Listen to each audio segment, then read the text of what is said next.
So ayun, good morning po sa inyong lahat. Nandito po muli yung lingkod sa TV page muli nagbabalik. At shout po sa aking kasamahan, sa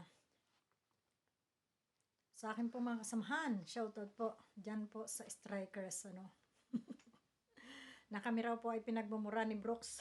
Hindi ko pa yun napapanood pero hindi yun ang ating topic ngayon. At patungkol nga po dito sa mga na hindi kumbaga hindi maka-move on, Ito po ay short video lamang at tayo po ay may lakad, kaya tayo ay may konting oras. So mamaya, abangan nyo po ang ating live. Bagamat, tawag nito, atin lamang reaksyonan itong channel or account ni Hansel, na kung saan ay nahack daw ito kagabi. Kagabi dyan sa Pinas. Kagabi dyan sa Pinas. So, dito mo makikita yung mga tao na talagang sobra yung galit. Ano kayang pinaghugutan nila ng galit? Bakit pati ang channel or account, ang account ni Hansel sa Facebook ay inyong hinak? Ano bang gusto nyong malaman sa loob ng account na ito? Inaalam nyo ba kung sino yung mga katransaksyon ni Hansel sa pagpapatulpo? Hindi ba kayo makamove on doon sa tulpo? Nag-benefits din naman ang kalingap doon sa tulpuhan na yun, di ba? Sumikat nga kayo, di ba? Di ba? Tapos kayo ay mga gigil na gigil, Pati yung tawag nito, pati account sa Facebook ay talagang sinasabutahin ninyo. Wala na ba talaga kayong mga puso? Ano ba talagang gusto niyo mangyari dito sa pamilyang ito? Pambihira kayo. Mukhang hindi na rin naman hindi na nakakatuwa yung inyong mga ginagawa.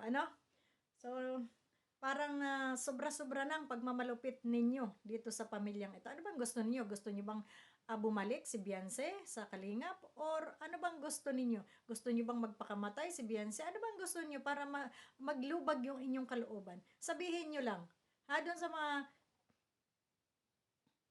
Doon sa mga sa mga hindi makamove on dyan ng mga gahaman na hanggang ngayon ay bumabanat at iyon pa rin ang topic, no? Sa mga makakapalang mukha, ano yung talagang gusto ninyong mangyari dito sa pamilya Batalero para magkaroon ng kasiyahan yung mga kaluluwa ninyo na hindi na kumbaga yung mga kalag ninyo na nagkundinar, no? Na hindi matahimik, hindi matahimik ang inyong mga kaluluwa. Ano ba ang gusto ninyong mangyari sa pamilyang ito para maging magkaroon kayo ng kasiyahan, yung lubos-lubos na kasiyahan ninyo? Anong klaseng pabagsak ang gusto ninyong gawin sa pamilyang ito? Kasi dinikdik nyo na. Lahat ng pamamahiya, pinahiya nyo na. Lahat ng masasakit na salita, ginawa nyo na. Ngayon, hindi pa nga inuumpisa yung kanyang account. Marami na kayong ginawang account para isabotahe, no? Para ginaya ninyo. May 2 account na fake account na ngayon. Pangatlo, yung kay Beyonce. Meron kayong ginawang fake account na 2 na iyon ay pinapasubscribe ninyo sa inyong mga at ina-uploadan ninyo ng mga video ni Beyonce. So, sobra-sobra na hong panloloko ito. Sino ang gumagawa nito? Malamang, andyan lang kayo sa loob ng Kalingap, no? So, sana naman makonsensya kayo. At dito sa pag-hack, ito nga ang channel ni Beyonce, hindi pa naumpisahan. Pero, pinagbabalakan nyo ng i-report. Anong klaseng mga tao kayo? Mga tao pa ba kayo o mga halimaw na talaga kayo? At hindi pa kayo nakontento na gumagawa pa kayo ng fake account na kunyari ay nagko-comment. Pero sa huli natin yan, mamaya natin yan tatalakayin. So, ang tanong, ano ang nakita ninyo sa account ni Hansel? Nakita nyo ba kung sino yung mga katransaksyon ni Hansel doon sa likod ng pagpapatulpo? So, nakita nyo na ba? Ang tanong, meron ba doong Dr. Love? Meron ba doong Kapisot? Meron ba doong Joel Salcedo? Kasi talagang hindi nyo tinigilan yung account ni Hansel na hindi nyo mahack. So, nakita nyo na kung sino yung nasa likod noon?